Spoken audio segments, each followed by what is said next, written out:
परिणीति चोपड़ा और राघव चड्ढा जिनकी फाइनली दिल्ली के ससुराल में हो चुकी है एंट्री। जी हाँ, राघव चड्ढा के घर में परिणीति चोपड़ा इस वक्त अपना क्वालिटी टाइम स्पेंड कर रही है अपने ससुराल वालों के साथ, यानी कि अपनी सास, ससुर, पति और अपनी ननद के साथ। लेकिन इस बीच आपको ये भी बताते चले कि शादी के बाद जैसे ही परिणीति चोपड़ा का ग्रैंड वेलकम किया गया ससुराल में, तो उसके साथ शुरू हुई पंजाबी शादी के बाद के रिचुअल्स।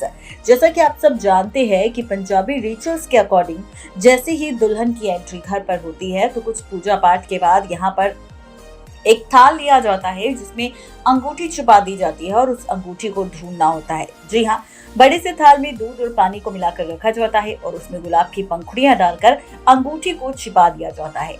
अब इसमें दुल्हा और दुल्हन को अंगूठी को पहले ढूंढने का चैलेंज दिया जाता है। इस रस्म में दुल्हे को पहले अंगूठी मिल जाती है, लेकिन अगर दुल्हे को अंगूठी मिली तो शादी के बाद दुल्हे की चलेगी और अगर दुल्हन को अंगूठी मिली तो शादी के बाद दुल्हन की चलेगी।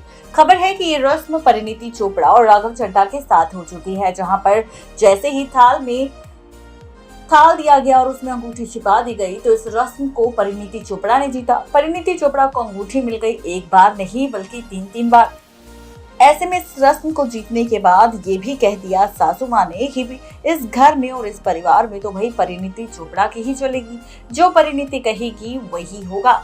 यानी कि कुल मिलाकर कहा जाए तो ससुराल जाते ही परिणीति चोपड़ा ने अपना दबदबा बना लिया है। नेक्स्ट 9 लाइव की रिपोर्ट।